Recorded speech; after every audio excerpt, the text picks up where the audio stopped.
All right, y'all. All right, y'all. Let's continue on with the collard green video. Okay. Now, I have my. I don't know what kind of meat this is. Oh yeah, this is the smoked turkey necks. I do it like this, y'all. I like to save the juices that they actually simmer in, because I actually use that to actually help simmer my greens. Okay. It has a lot of flavorful seasonings all in that liquid.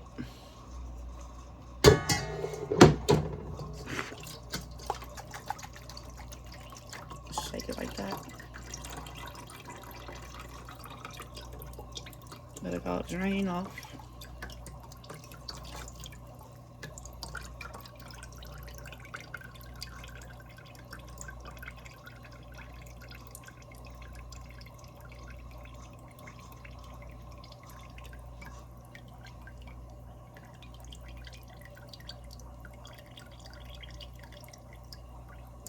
Then I transfer it to the bowl. Then I'm gonna do the same thing to the ham hocks. Yep, I'm gonna mix it. It's all the juices together. Yummy.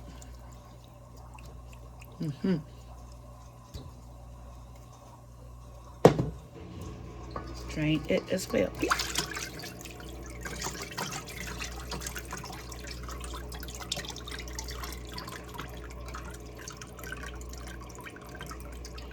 Now, I will go ahead and tell y'all that I don't use any water other than this particular water, which I'm going to show you when cooking my collard greens. Because collard greens actually produces its own liquid, okay? It is actually 90% water to be exact, y'all. Look it up. You don't have to believe me. Just look it up for yourselves.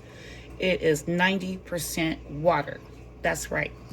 So this is going to be the liquid that I'm going to simmer my collard greens with. It is full of seasoning from the meat. Yes, and I won't be adding anything else to mine whatsoever. People use chicken broth. I think it takes away from the taste of the collard greens. That's just me, though. That's just me. So, the meat. I always do this.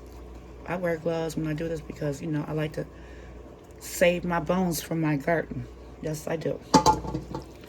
And I just go ahead and rip all the meat off. You got to wait till it gets cool, of course. It's best to do it when it's cool. That's that ham hock, y'all. I just tear mine up to little fine pieces like that. This is going to be the best ever.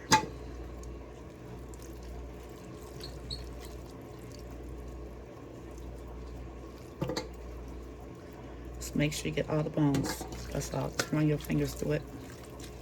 Tear that meat up. Tear that meat up. I've seen people leave theirs kind of chunky before. I don't do that. I don't like it like that. I want all of my greens to have a piece of meat with it.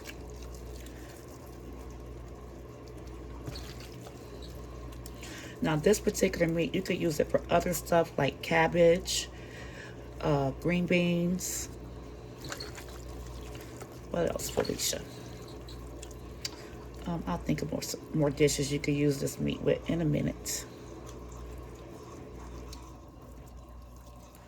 And then with the bones, what I do after I get all the meat as much as I can, I actually rinse them off. And then, guys, I let them dry. And then I use them for my garden.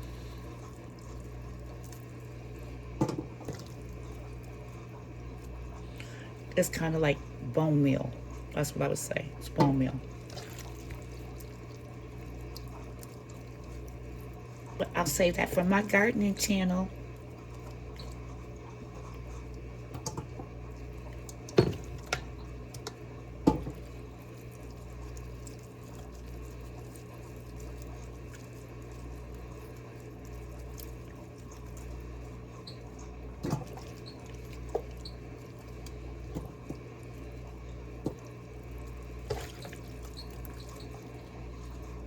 Okay, y'all get what I'm doing. I'm all quiet and stuff too.